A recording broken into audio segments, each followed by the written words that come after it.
Kwenye zoezi letu la leo. Ikiwa zoezi letu la leo ni ukombozi wetu. Sema ukombozi wangu.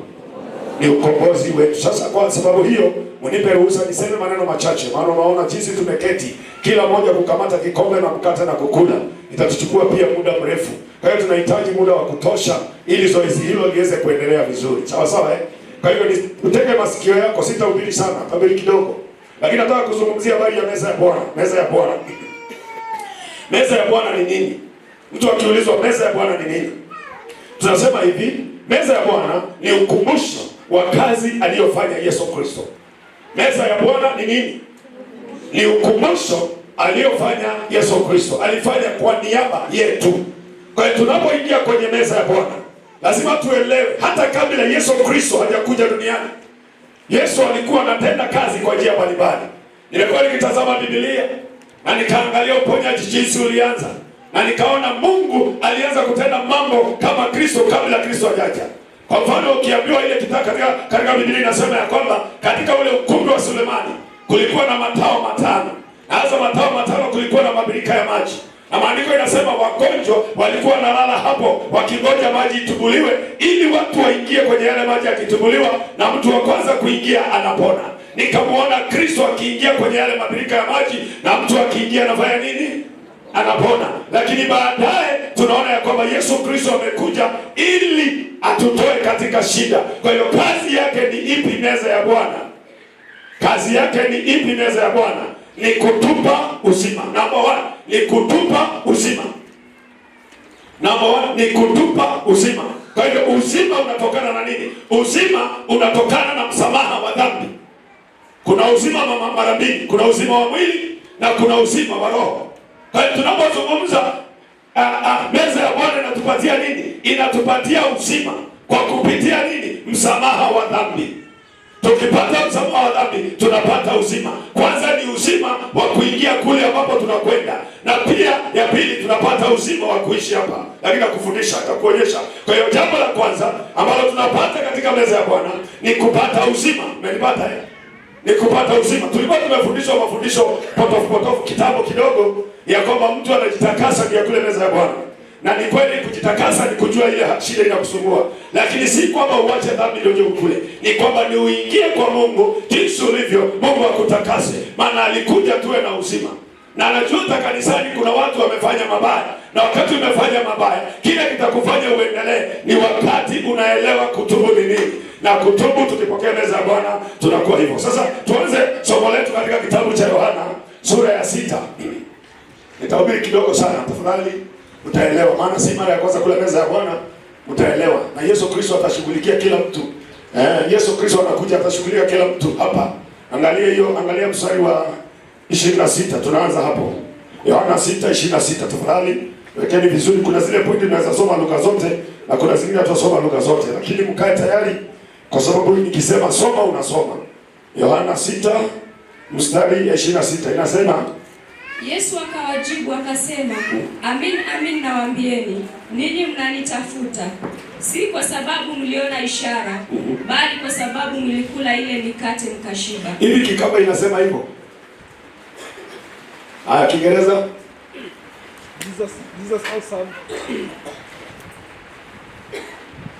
Jesus answered, I tell you the truth, you are looking for me, not because you saw miraculous signs, but because you ate the loaves and had you feel.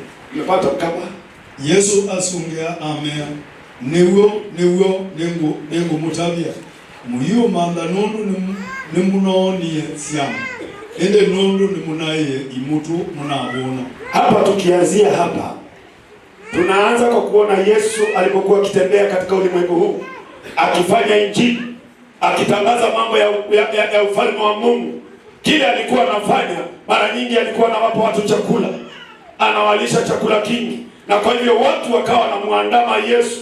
Na Yesu hapa anawaambia kwamba halimfuati kwa sababu mliona ishara ama mmenifahamu, mmenifuata kwa sababu mlikula chakula mkashiba. Na conversation inaanza hapo sasa. Mazungumzo ya Yesu Kristo na wale watu inaanzia hapo, na nitakupeleka mpaka ufike hapo mahali tunakwenda sasa kuona ya kwamba meza ya Bwana ni nini. Tunaelewana hapa? Kwa hiyo tunaanzia hapo conversation. Kwa hiyo hatutasoma kwa lugha zote yote, lakini ningetaka uelewe neno hilo. ya kwamba hawakumfuata kwa sababu walimjua, hawakufuata kwa sababu waliona ishara, walimfuata kwa sababu wameshiba. Na inawezekana uko hapa kwa sababu unataka kitu, inawezekana uko hapa kwa sababu ya mambo yako, lakini nisikilize nikwambie, kuna zaidi ya hicho unachokitaka katika ulimwengu wa roho. Na wakati utaingia katika ulimwengu wa roho, lazima utapokea kile ambacho kinahitaji ukipokee. Sasa sikilizeni vile wanazungumza, naomba tusome na Kiswahili tu kile wanachozungumza. Tukifika mahali panataka lugha zote na kuambia 27. Msikitendee kazi chakula chenye kuharibika, bali chakula kidumucho hata uzima wa milele, ambacho mwana wa Adamu atawapa, kwa sababu huyo ndiye aliyetiwa muhuri na Baba, yaani Mungu. Sasa akawaambia msitendee kazi kiharibikacho, bali mkitendee kazi kisichoharibika. Na hicho kisichoharibika kinaletwa na Mungu, na yeye aliyetiwa muhuri na Mungu. Sijui turudie mstari tena. Hebu rudia tena. Msikitendee kazi chakula chenye kuharibika, bali chakula kidumucho hata uzima wa milele, ambacho mwana wa Adamu atawapa, kwa sababu huyo ndiye aliyetiwa muhuri na Baba, yaani Mungu. Chakula zote tutakula, kila kitu tutafanya, lakini kuna chakula special ambaye ni Yesu Kristo mwana wa Mungu aliyetiwa muhuri na Mungu, ili awe chakula hicho ambacho tunakwenda kukiona hapa. Na nikikupatia taarifa kidogo, unaweza ukaelewa kidogo. Wakati wana wa Israeli walikuwa wanatubu dhambi, walikuwa wanatubu dhambi namna gani? Walikuwa wanachukua mwanakondoo, wanamleta karibu na kuhani, wanamleta karibu na kuhani, na mwenye dhambi anasimama na kondoo yake. Akisimama na kondoo yake, anaweka mkono juu ya kichwa cha kondoo, anamwambia, anaungama dhambi zake, zinakuwa zinatoka zinaingia ndani ya kondoo. Zikiingia ndani ya kondoo, anakatwa shingo, damu hiyo inachukuliwa, ikichukuliwa inaingizwa patakatifu na vitu vingine, na ule mwili wa ule kondoo anaenda akachomwa. Sasa leo tunataka tuangalie, hicho kilikuwa kinakuliwa kwa sababu ya kutubu dhambi, lakini anasema kuna chakula kingine ambaye mwenye kuleta hicho chakula amepigwa muhuri, ambaye amepigwa muhuri na Mungu, na huyo ndiye anatoa chakula cha uzima. Sijui kama unanipata. Chakula cha uzima. Sasa huyu Yesu ambaye tunamzungumza hapa ndiye anaongea hapa, anasema mimi ndimi niliyepigwa muhuri na Mungu. Maana chakula zingine watu watakula na watakufa. Hatuzungumzii kifo hichi, tunaachana mwili, tumezika watu wengi, hata sisi tutakufa, lakini kuna kifo baada ya kukufa. Hicho ndio tunazungumzia hapa. Sasa anasema hichi chakula kingine na mambo mengine atakufa mtu, lakini atakayekula hiki chakula atakuwa na uzima. Nafikiri utanielewa tu. Twende 28. Basi wakamwambia, tufanyeje ili tupate kuzitenda kazi za Mungu?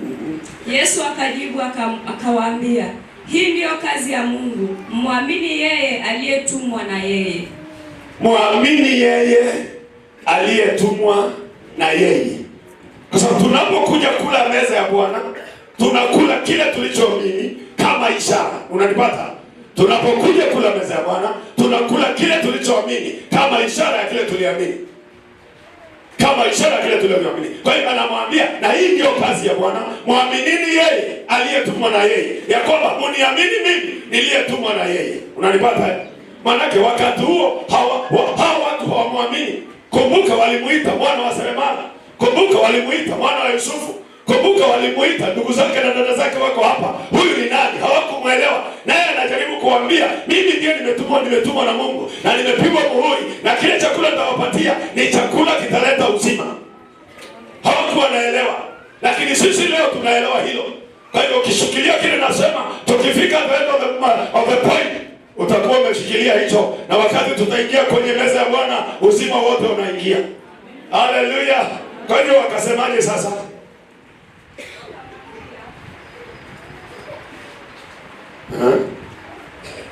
Tuko mstari gani? 30. Umekwama? Nini tengeneze maiki haraka vizuri. Wakamwambia, unafanya ishara gani basi ili tuione tukakuamini? Unatenda kazi gani? Unaona sasa, walikuwa wanamfuata, waliona mikate ikitoka mbinguni, wakakula wakashiba, lakini bado kwa sababu hawajamjua ni nani, wanauliza utafanya ishara gani?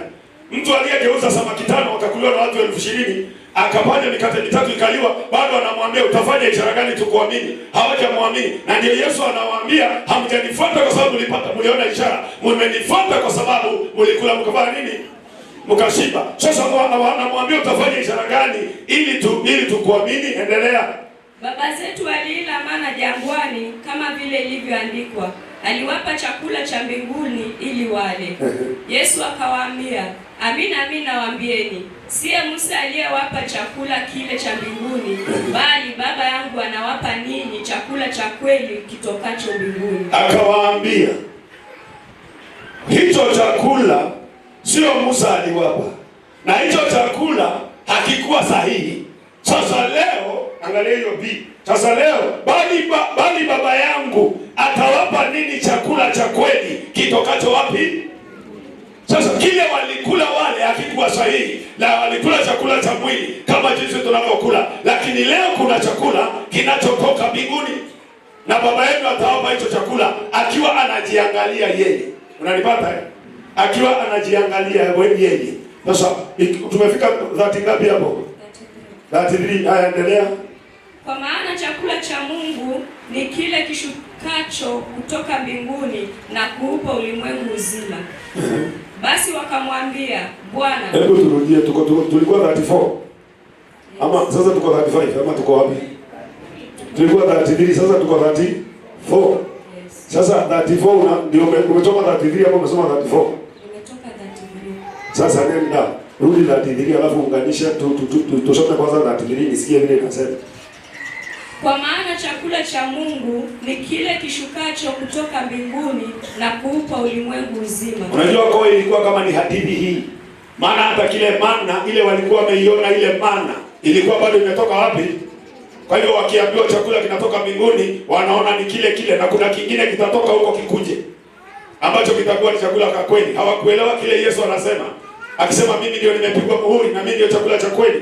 Sasa anawaambia na hicho chakula kitatoka cha kweli kile kinashuka kutoka mbinguni. Halafu basi wakamwambia, Bwana, siku zote utupe chakula hiki. Siku zote utupe chakula hiki. Siku zote utupe chakula hiki. Endelea. Yesu akawaambia, mimi ndimi chakula cha uzima. Yeye ajaye kwangu hataona njaa kabisa, naye aniaminie hataona kiu kamwe. Basi Yesu akawaambia, mimi ndimi chakula cha uzima, na yeye ajaye kwangu hataona njaa wala kiu tena. Unakumbuka yule mwanamke Msamaria alipokwenda pale kisimani, wakati wanafunzi walikuwa wameenda kutafuta chakula, Biblia inasema ya kwamba akamkuta Yesu amekaa hivi kisimani, na yule mwanamke Yesu akamwambia, naomba maji ninywe.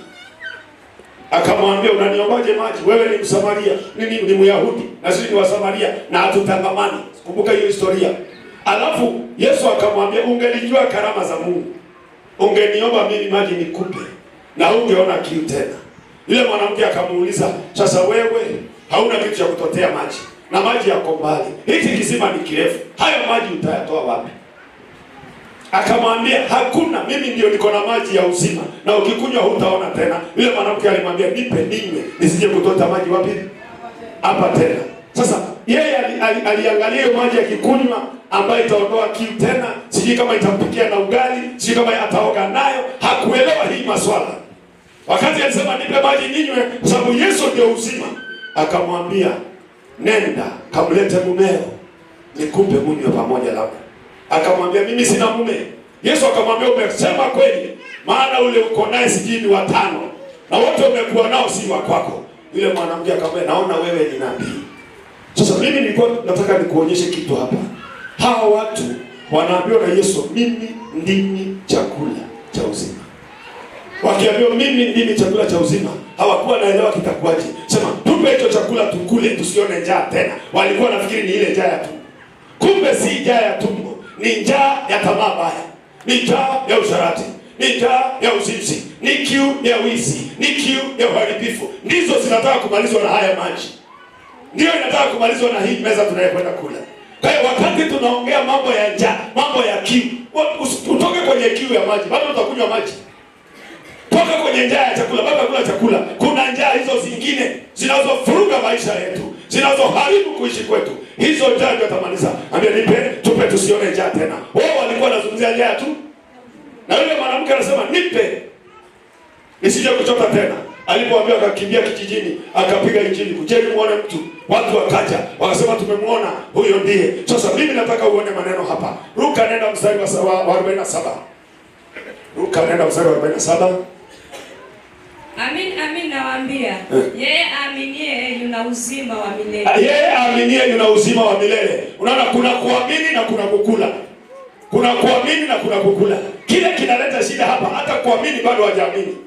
Na hata sisi wakati mwingine hatujaamini. Sasa anasema amin, amin nawaambieni, yeye aniaminie ana uzima wa milele. Endelea. Mimi ndimi chakula cha uzima. Baba zenu waliila mana jangwani wakafa. Hiki ni chakula kishukacho kutoka mbinguni, kwamba mtu akile wala asife. Mimi ndimi chakula chenye uzima kilichoshuka kutoka mbinguni.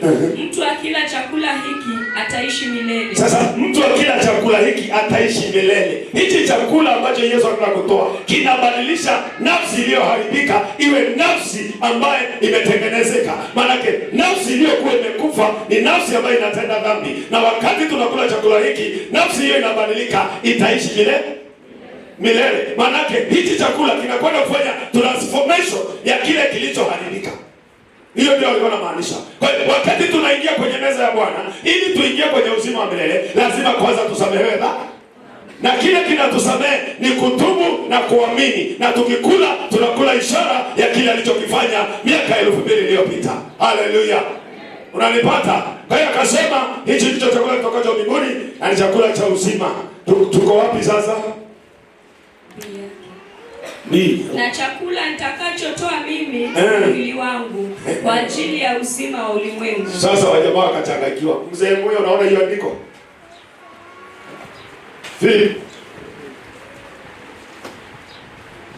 Tuko 51 ni 50 ni 51 C. Nasema and the bread that I shall give is my flesh, which I shall give for the life of the world. Umeona mgamba? Na kimutu kilangane ngane na mayamwe wakwa wondu wa thai wandi. Sasa wakachanganyikiwa. Hawakuwa na ufunuo watu wa Mungu. Hawakuelewa jinsi Mungu anazungumza.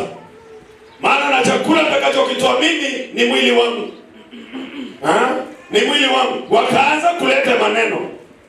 Mstari wa 52 wakasema, basi Wayahudi walishindana wao kwa wao wakisema, awezaje mtu huyu kutupa sisi mwili wake ili tuule? Sasa Yesu akisema huu ni mwili utakaoleta uzima katika ulimwengu mzima, kwa sababu watu wamefumbwa akili, watu hawaelewi chochote. Hata kama angekata namna gani ingetoshea dunia yote, na tena ni kitu cha milele. Itakuwaje ndiyo mwili yake atakula? Sasa Wayahudi wakaanza kuulizana, hata afazaje kutupa mwili wake sisi tule? Hawakuwa na imani kwa yeye. Lakini sisi leo hatuna mashaka hiyo. Kila najua tuna mashaka hiyo. Tunatakiwa tuwe na imani ya kwamba tumemwamini, na tukimwamini tuna uzima. Wakati tunakula ni ukumbusho wa ile kazi aliyofanya, na ile kazi aliyofanya katika mwili wake ni kwamba alichukua dhambi zetu, akachinjwa, akafa, akazikwa, akafufuka, wewe ili ufufuke na wewe.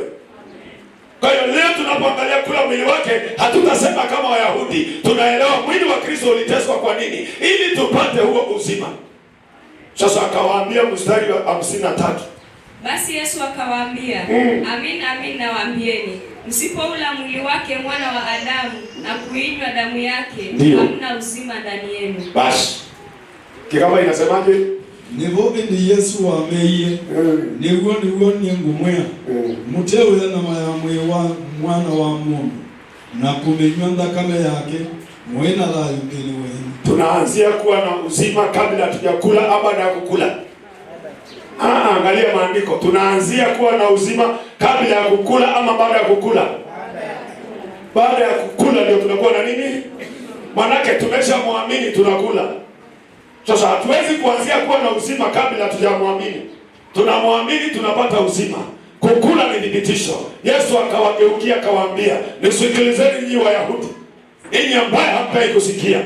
Sasa mnasema mna uzima kwa torati hii. Hii mnafuata ya kuchinja kondoo. Hii mnafuata ya kuchinja ng'ombe. Lakini nataka niwaambie, mimi ndio nimekuja badala ya kondoo. Mimi ndio nimekuja badala ya ng'ombe. Mimi ndio nimekuja badala ya sadaka yote. Maana hakuna sadaka ya dhambi tangia Kristo alipokuja. Yeye mwenyewe ndiyo sadaka ya milele. Akawaambia hivi. Basi Yesu akawaambia, amin nawaambieni, msipoula mwili wake mwana wa Adamu na kuinywa damu yake, hamna uzima ndani yenu. Sasa mtu akikwambia nenda ukajitengeneze alafu ukuje, anakusumbua. Yesu anatutengenezaga hapa msalabani. Tunakuja tukiwa tumebeba dhambi, anakuja anatuondolea. Tunapoingia kwenye meza ya Bwana, kitu cha kwanza tunasamehewa nini? Umenipata eh? Maana uzima unatokana na kusamehewa nini? Ni nini kinaharibu uzima? Ni kuwa na dhambi. Na zile dhambi uko nazo, uko na sababu ya kumwambia Bwana, leo nina dhambi hii, nina dhambi hii, nina dhambi hii. Na napoingia katika meza hii, nifutie hizi dhambi. Na Yesu akakufutia. Sasa hii ni ishara tunafanya. Sisi tunakuja kuungama. Kwani dhambi wakati unatubu, si unauni kama kuungama. Tumekatazwa tusiwe tunakuwa na dhambi kama ya kifafa. Lakini wakati umefanya makosa, Biblia inakuruhusu kuja na kumwambia Bwana, niko hapa. Leo ikiwa ni kumbukumbu ya kazi ya Yesu Kristo, anaenda kutusamehe dhambi zetu. Haleluya. Hata ile ujui unasamehewa. Hata ile utaona unasamehewa. Lakini ni vizuri tuelewe hivyo. Tukila na kunywa mwili, tunapata uzima. Namba 54 inasema, aulaye mwili wangu na kuinywa damu yangu ana uzima wa milele, nami nitamfufua siku ya mwisho. Ina maana mtu ambaye hatakula na kunywa siku ya mwisho atafanya nini? Hatafufuliwa. Lakini ukumbuke anaposema nitamfufua siku ya mwisho, anamaanisha mama Neema ni nini? Anamaanisha hivi, anamaanisha kufufua ni kwamba utakuwa pamoja na yeye. Maana hata wale wenye dhambi bado watafufuka. Hii kukufufua siku ya mwisho ni kukuonyesha kwamba utakuwa pamoja na yeye. Maana hata wenye dhambi watafufuliwa, lakini hawatakuwa pamoja na nani? Kwa hiyo pata ufunuo hapa kidogo unaposoma hiyo andiko ya kwamba aulaye mwili wangu na kuinywa, ni hapo 54. Yes. Aulaye mwili wangu na kuinywa damu yangu anao uzima wa milele, nami nitamfufua siku ya nini? Ya mwisho. Ukisoma hilo andiko usikue kama mtu asielewa. Ujue ya kwamba hata wale hawajakula watafufuliwa, lakini wakiwa katika kategori ya pili ya kuingia kwenye moto wa milele. Lakini wote wanaokula na kunywa wakiwa wamemwamini ni wa kwake, atawafufua. Manake atakaa pamoja na wao. Unapata? Kwa hiyo ni vizuri tuelewe hii ya kwamba kula mwili wa Kristo tunapata msamaha wa dhambi. Nataka nimalizie hiyo kipengee na hiyo mstari inafuata. Kwa maana mwili wangu ni chakula cha kweli na damu yangu ni kinywaji cha kweli. Kikamba nundu nyama ya mwili wako ndele uaguo na ndakame yakwa ni cha unywa chaguo. Kiingereza, for my flesh is real food and my blood is real drink. Kwa hiyo tukiingia kwa imani tunakwenda to the real food and the real drink. Kwa hiyo hizi drink zingine tunakunywaga, hizi zingine na kukula, hizo ni za kukula na kushiba. Lakini tukikuja kula mwili wa Kristo tunakula kitu cha kweli na kinywaji cha kweli. Inamaanisha nini? Ni kinywaji kinachobadilisha mtu. Kinywaji kinachompa mtu uzima. Kinywaji ambacho kinabadilisha hiyo mwili na kula na damu ya Yesu ni kinywaji kinachobadilisha. Kwa hiyo uwe tayari wakati unapokea mwili, haupokei mkate, unapokea mwili wa Kristo ambaye ni chakula cha kweli. Ukinywa ile kikombe ni kikombe cha kweli. Amen. Haleluya. Amen. Na ndio unaona mashaitani watatoka, wataenda.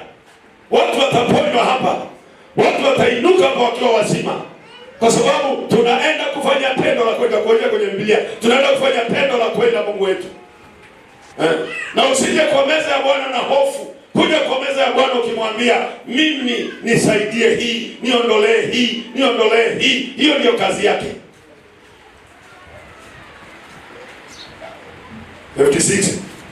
Aulaye mwili wangu na kuinywa damu yangu hukaa ndani yangu, nami hukaa ndani yake. Kwa hiyo kama mtu hali na kuinywa hakai ndani yake, na yeye hawezi kaa ndani yake.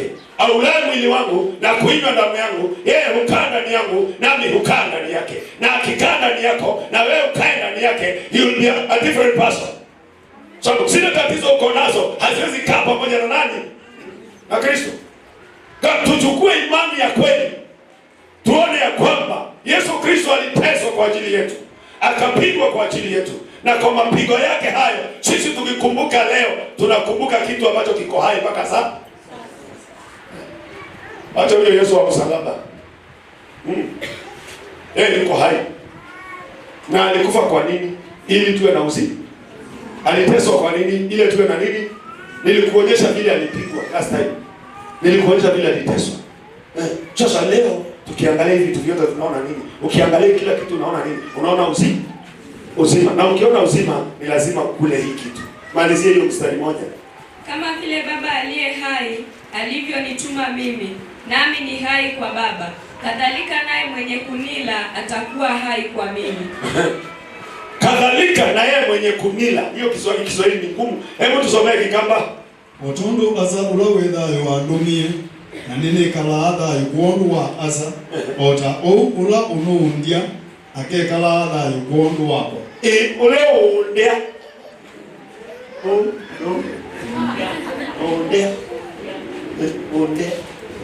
Ongea. Sasa hiyo nasikia kama ndia, kumbe ni ongea. Utanifundisha kesho. Ndia, mimi naona kama ni kondea. Motisho inasemaje hiyo? Basi mtaniweka hiyo vocabulary kama ndani yangu ndio niweze kutamka, lakini tunazungumzia atakaye nila.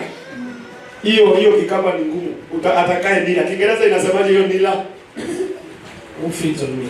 Who? He who feeds on me. Feed. Feed. Oh, feed. Sio eat. Feed. Tofauti ya eat na feed. Hili tofauti ya eat na feed.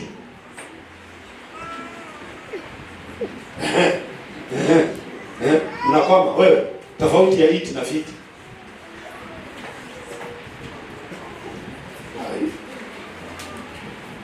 Kumbe maswali mengine yanaweza kuwa ngumu mpaka tuende university.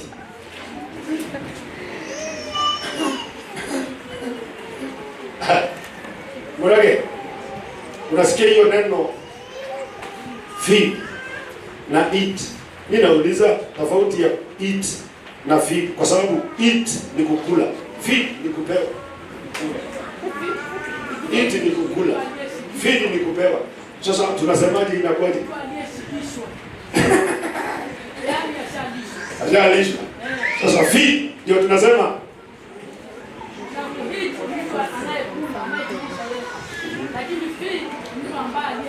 aliyelishwa. Sasa si ndio nataka mnakuwa na Kiswahili, unaelewa hiyo Kiswahili.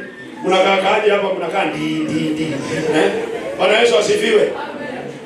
Mnataka tunajua, tunakuwa tafsiri kama hizo tunaelewa. Hapa Yesu anasema anayenila. Kiingereza tumia feed. Kwa hiyo tukichukua anayenila maana yake anayenikula. Lakini unaona kuna tofauti katika lugha. Sasa ukimula anasema anayenila, tuko mstari wa 57. Kama vile Baba aliye hai alivyonituma mimi, nami ni hai kwa Baba, kadhalika naye mwenye kunila atakuwa hai kwa mimi. Anapozungumza hai anazungumza nini? Anazungumza ya kwamba yeye alikuja akiwa mkamilifu na akawa mkamilifu kwa Baba na akawa hana dhambi. Sasa tukimla sisi tunafanana na yeye kama alivyo hai kwa Baba, na sisi tunakuwa hai kwake. Maana yake mioyo yetu inatakasika, tunakuwa watu wasio na dhambi. Ndio tunakuwa hai kwake.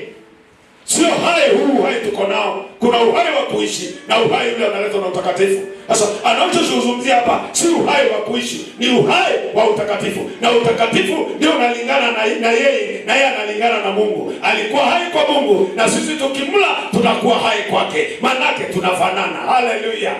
Dhambi ikiondoka unakuwa mtakatifu, unakuwa kama yeye.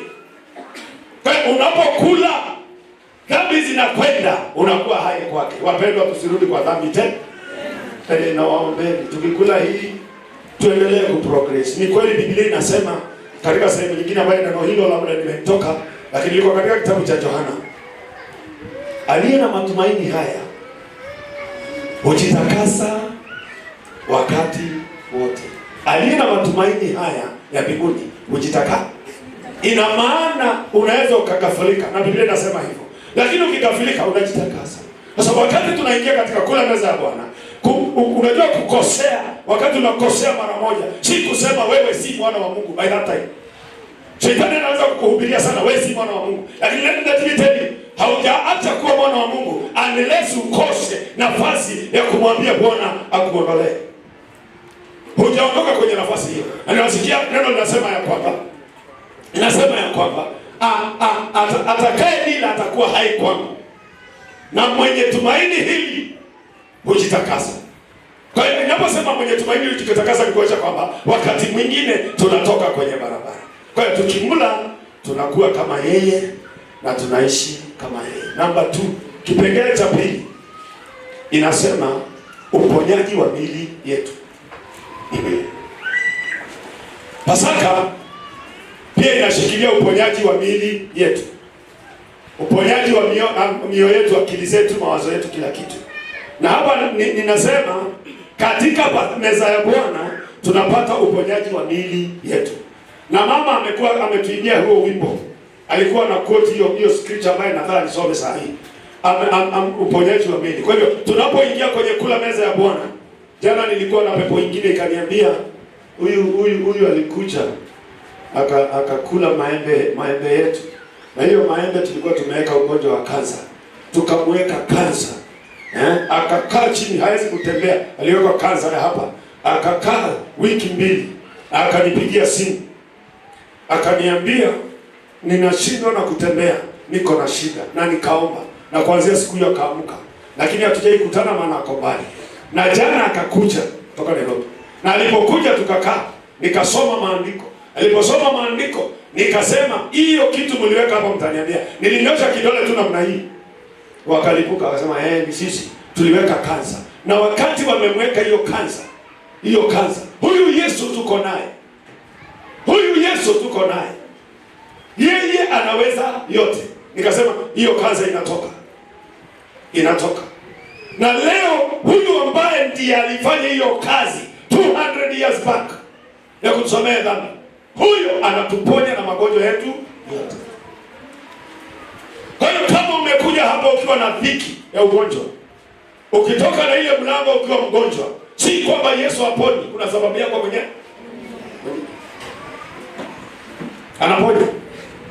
Na kwa hivyo angalia katika kitabu cha Isaia, tunaangalia uponyaji sasa, akili, mwili. Kuna dhambi kusamehewa, lakini akili inabaki mgonjwa.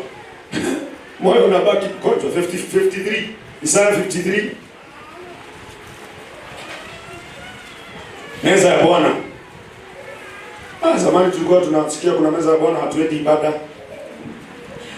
Hatuendi ibada kweli. Kwa sababu meza ya Bwana inakuliwa na watakatifu. Kama ukufundishwa hivyo ndio nilikuwa najua. Kuliwa na watakatifu. Na duniani inasemekana hakuna mtakatifu. Kwa hiyo tunafanywa kuwa nini? Na tunafanywa na nani? Na Kristo peke yake. Sasa wewe unawezaje kujifanya kuwa mtakatifu? Bwana Yesu asifiwe. Katika hicho kitabu angalia mstari wa 4 na 5, na inazungumzia mambo hizo zote ambazo nazungumzia. Lakini mimi nikiwa na mpenzi na mponyaji, na moyo wako pia ukiwa una amani, moyo wako ukiwa na huzuni, moyo wako ukiwa na masikitiko, unaiona hapo. Hebu tusome. Hakika ameyachukua masikitiko yetu, amejitwika huzuni zetu. Lakini tulimdhania ya kuwa amepigwa na Mungu na kuteswa. Sasa Isaya anapotoa unabii wa mtoto kuzaliwa, anaona jinsi atakavyokataliwa akiwa amezaliwa, na anaona mateso atakayopitia. Haoni anaona kile kinaendelea miaka 720 kabla Yesu hajazaliwa. Ndio maneno haya yanazungumzwa. Na Isaya anasema huyu anayekuja kwa ajili yetu watu watamkataa, lakini wanapomkataa mkumbuke ya kwamba hakika ameyachukua masikitiko yetu. Mtu anayekaa na masikitiko bado hana huyo Mungu. Mtu anakaa na huzuni bado hajampata huyo Mungu, maana Yesu alichukua hizo zote. Na wakati kama huu ni wakati wa kumwambia Bwana, ninapoingia kwenye meza hii, napoingia kwenye ushirika wako, hizi huzuni zinazonipata lazima ziondoke, masikitiko yaliyo ndani yangu lazima yaondoke. Hii ni ahadi alichukua. Alipokuwa anakufa pale msalabani alichukua. Ndio nilikuonyesha ya kwamba wakati alisema Eloi Eloi, nisaidie kumaliza. Eloi Eloi nini? Hiyo jina inanishindaga makadaga. Inasema Eloi Eloi, mimi najua Eloi Eloi. Eloi Eloi la makatanatari. Haya, alikuwa na maanisha, alikuwa anasema Bwana wangu, Bwana wangu, mbona umeniacha? Kwa sababu walikuwa na ushirika, walikuwa nakaa pamoja, walikuwa naongea pamoja, lakini ili dhambi zako zisulubiwe, ili wewe upone, dhambi zetu zote zikamuingia Kristo, akaitwa mwenye dhambi. Kwa hiyo pale msalabani he was alone, kwa sababu Mungu hawezi kushiriki na mtu mwenye dhambi. Sasa huyu Yesu akiwa pale msalabani, kile alikuwa anafanya, alikuwa anachukua dhambi zako, masikitiko yako, huzuni yako, magonjwa yako, akasema Eloi Eloi kama katakalana, mbona umeniacha? Hakuachwa kwa sababu alifanya, aliachwa kwa sababu umefanya. Ndio yule kondoo alikuwa anaekelewa kichwa mkono, anaambiwa nimezini, nimeiba, nimefanya, kuone anamkata, alafu ule mtu anasema amesamehe. Sasa Yesu alifanyika hilo. Kwa hiyo Yesu hapa tunaona Isaya akisema alihakika ameyachukua masikitiko yetu, akajitwika huzuni zetu, lakini tulidhania alipigwa, amepigwa na Mungu na kuteswa. Kumbe hakupigwa na Mungu na kuteswa, alikuwa anateswa kwa niaba yako. Kwa hiyo wewe ndio ulikuwa pale msalabani ili utoke katika haya mambo, ili uishi maisha mazuri, ili ukae katika amani. Lakini shetani anatusumbua. Mpendwa, naomba leo tukitoka hapa utoke ukiwa umefunguka. Tukitoka hapa tutoke tukiwa na amani ya Kristo. Tukitoka hapa tutoke bila huzuni. Tukitoka hapa tutoke tukiwa na furaha, maana alitukirimia vyote. Haleluya. Bwana Yesu asifiwe. Verse 5. Bali alijeruhiwa kwa makosa yetu, alichubuliwa kwa maovu yetu. Adhabu ya amani yetu ilikuwa juu yake, na kwa kupigwa kwake sisi tumepona. Na kwa kupigwa kwake sisi tumefanya nini? You can see now. Wakati ile mokoro ilikuwa inampiga, wewe ndio ulikuwa unaponywa. Wakati alitungwa mkuki, maji ikatoka na damu, wewe ndio ulikuwa unaponywa. Wakati akiwa kaburini, wewe ndio ulikuwa umekufa. Wakati alifufuka, wewe ukafufuka kabla baba yako hajazaliwa, kabla babu yako hajaonekana. Yesu alikuwa amemaliza kazi hii. Kwa hiyo leo ni siku yetu ya kukumbuka kazi ya Yesu Kristo. Na tunapokumbuka kazi ya Yesu Kristo, tunakumbuka kazi ya kwanza iliyomleta duniani ni kutusamehe nini? Dhambi. Iko katika Mathayo chapter 1 verse 24. Sema, nawe utamzaa mwana, jina lake utamuita Yesu, maana yeye ndiye atakayeokoa watu wake na dhambi zao. Akazaliwa, akateswa ili sisi tutoke kwenye dhambi. Kwa hiyo changanya hilo. Alipokuwa na yule mwanamke wa Mkananayo, sijui Mkananayo, alisema na mtoto ana pepo, akamwambia si vizuri kutoa chakula cha watoto kupatia umbwa. Naye mwanamke akamwambia hata meza anakula chini ya meza ya bwana wake. Yesu akamwambia imani yako ni kwamba mtoto wake akapona. Kuna kuponywa na kuna kuokoka. Kwa wewe ukiokoka, uko na haki ya kuponywa pia. Bwana Yesu asifiwe. Na kama shetani amekulemea, umekuwa na shida ambaye haishi, inaitwa sugu, iambie hakuna sugu kwa nani? Yesu. Yesu ni mwisho wa mambo yote. Bwana Yesu asifiwe. Haleluya. Yesu, yaani hakuna kinamshinda. Sisi ndio hatujakubali. Tunakuwa kama wale Wayahudi. Wayahudi waliomwamini.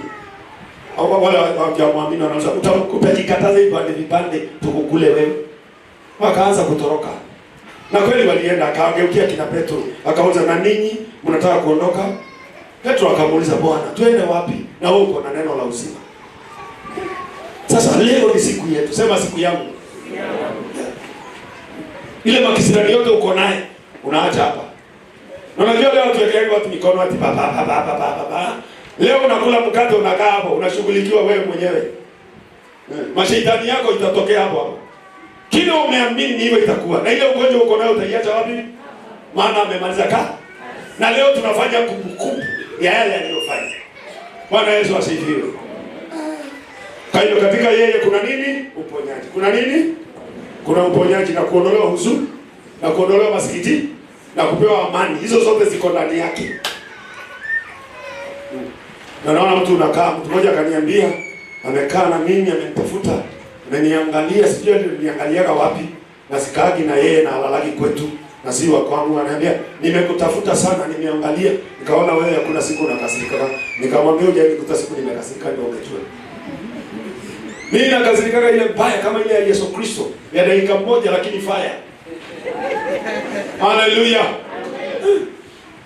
Simone huyu baba anakuja anasema eti nilipiga simu nikakata. Hatukupanga jana jambo hili. Tulipanga siku nyingi. Alafu jana nampigia simu jioni, anambia si unakumbuka? Ananiambia nini? Akaanza kuniambia sijui nimepanga nini, nikamwambia utajipanga mwenyewe. Laiti ungekuja ndio ungeona rangi zangu. Lakini nashukuru Mungu.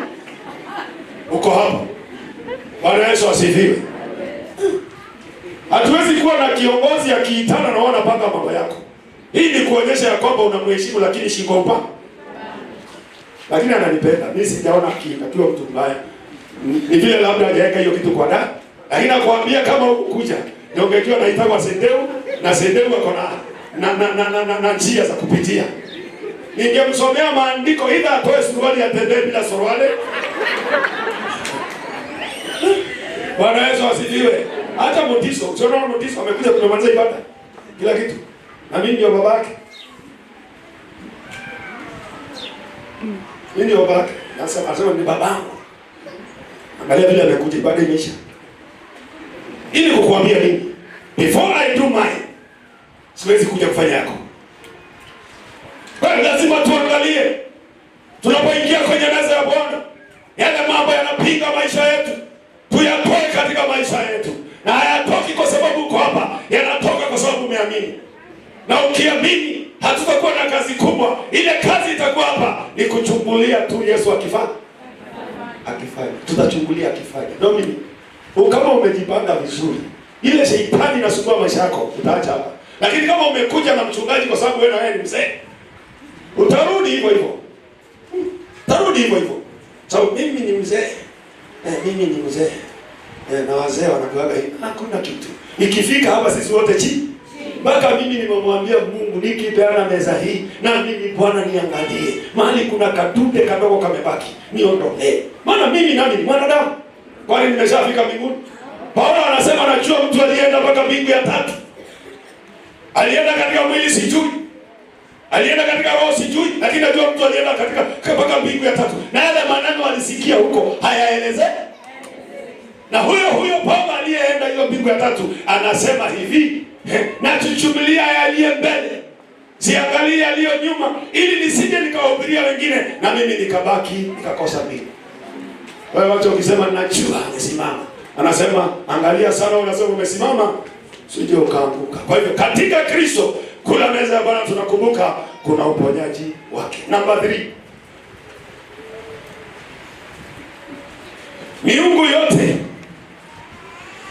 Miungu yote inayotutumikisha itahukumiwa. Haleluya. Miungu yote inayotesa maisha yako kupitia meza ya Bwana itahukumiwa. Na mizimu ya jamii ya kweli ama zetu itahukumiwa. Haleluya. Sasa nimeingia katika ulimwengu mwingine ya kwamba katika hii Pasaka ya Bwana hapa miungu zote zinazotesa maisha yetu, haijalishi na miaka mingapi, haijalishi nilipiwa sadaka gani, haijalishi walifanya nini ndio iwepo, lakini miungu yote itahukumiwa. Haleluya. Na uwe tayari miungu ihukumiwe. Yaani wakuache, manake wakuache. Angalia kitabu cha Kutoka sura ya 12. Siku moja tulisoma hapo lakini tulisoma kwa kirefu. Lakini leo nasoma mstari 1 2 peke yake. Ama 3. Kutoka sura ya 12 miungu yote ya Misri inahukumiwa. Na hiyo miungu ikihukumiwa Misri, leo tunapokula meza ya Bwana, si miungu ya Misri inahukumiwa, ni miungu za kwetu zinazotesa maisha yetu. Haleluya. Zinazopigana na kile unataka. Hizo ndio miungu zitahukumiwa leo. Kumbuka ya kwanza ni kusamehewa nini? Ya pili ni amani. Uponyaji inashikana na kuna amani, kuna huzuni, kuna masikitiko. Hizo zote kumbuka zinaondoka wakati tunaingia kwenye meza ya Bwana. Alafu namba 3 tunaingia kwenye ukombozi wa kushikwa na mizimu za kwetu, kushikwa na roho za wachawi, kushikwa na roho za waganga, na chochote kinachofanya kinyume na wewe hakitasimama tena tukifanya tendo hili. Amen. Haleluya. Amen. Bwana Yesu asifiwe. Na hatusemi kwa kujaribu, tunasema kwa sababu tunajua. Amen. Na hiyo ndio kusudi lake. Katika kitabu cha Kutoka, ukisoma vizuri utaona vile waliambiwa wafanye mwanakondoo, watoe namna hii, watafanya namna hii. Lakini nataka tumwangalie akiwaambia maneno machache. Tusome mstari miwili ama mitatu ni kweli kimaliza. Katika mstari wa 11 tafadhali. Kutoka 12:11. Hiyo ingine ndio kasome peke yako. Maana ukisoma mstari wa kwanza inasema Bwana akanena na Musa na Haroni na katika nchi ya Misri, akawaambia, mwezi huu utakuwa ni mwanzo wa miezi kwenu, na utakuwa ni mwanzo wa kwanza wa miaka kwenu. It will be a different from now. Itakuwa tofauti kuanzia leo.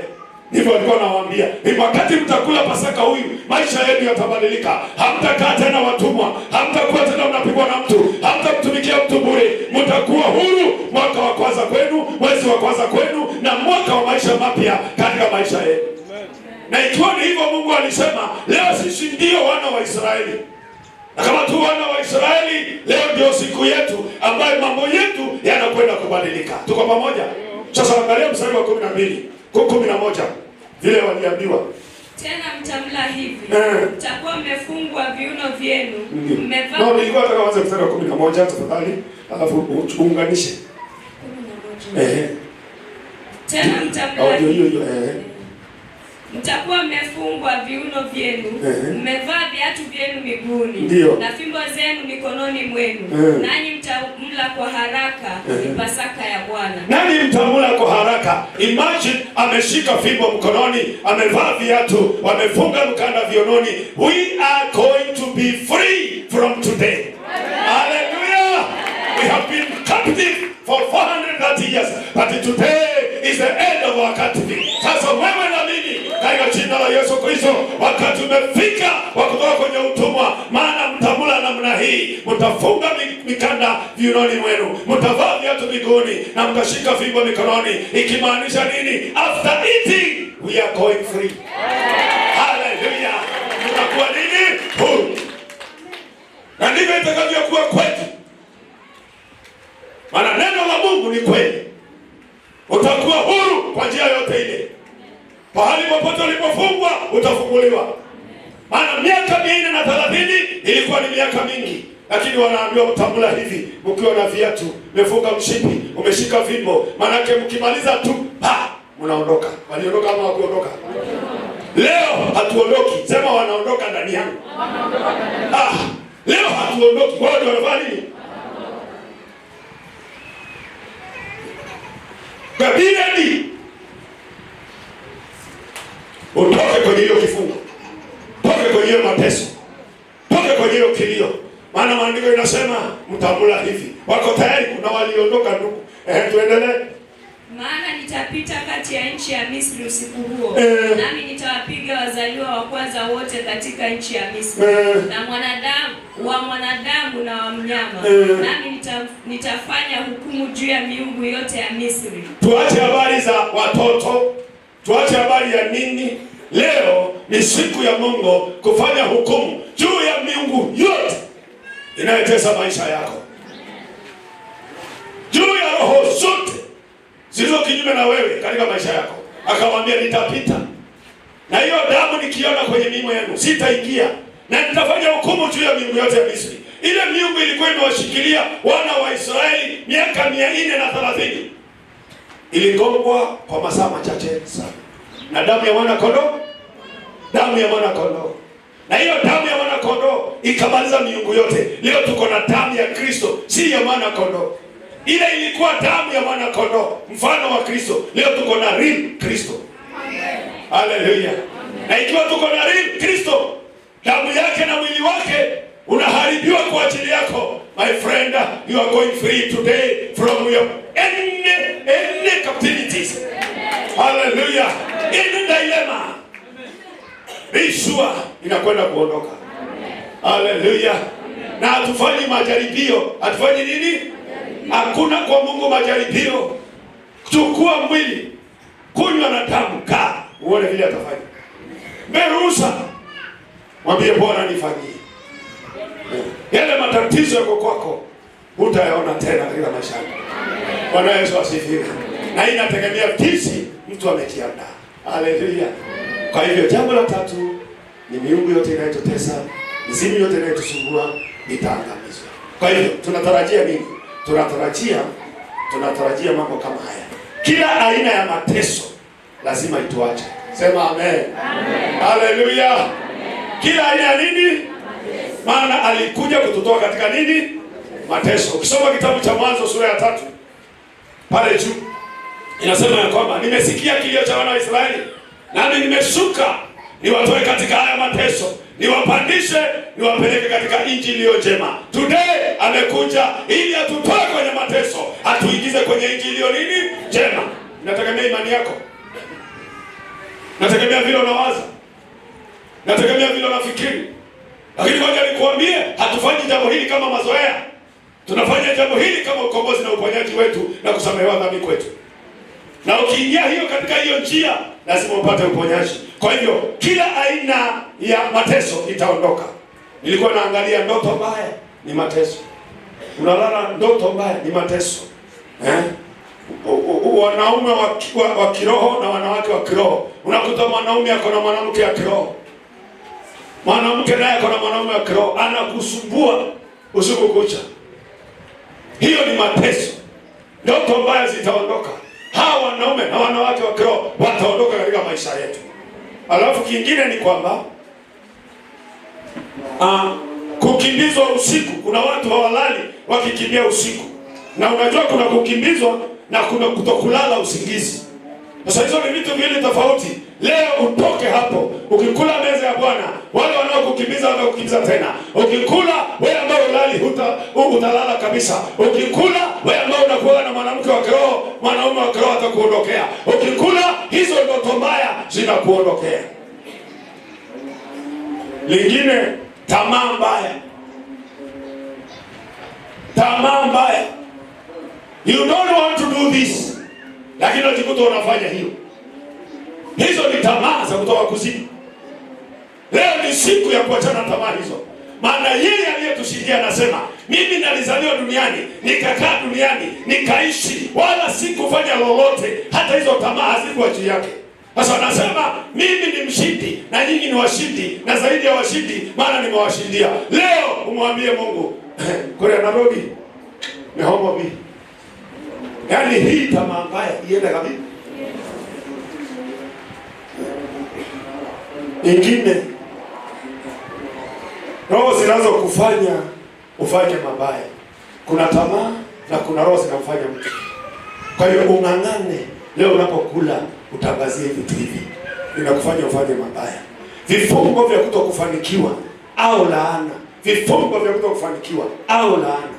Zote zinavunjika. Maana Yesu anasema hivi, akafanyika laana ili sisi tuwe huru. Sasa hata kama ilinenwa laana, ilinenwa na mtu nasikia alinena, waliongea wakasema hutafanikiwa, wakatia laana. We have Jesus. Na kama tuko na Yesu na kazi yake alikuja kutuondolea laana. Alikuja kutuondolea laana. Leo tukiamini kama watoto wa Mungu, ukikula meza ya Bwana, unaamini na laana zitafanya nini? Zimevunjika. Na kama zimevunjika, wewe utakuwa umesimama na utaendelea, kwa sababu shetani hana uwezo juu yako ukiwa katika Kristo Yesu. Haleluya.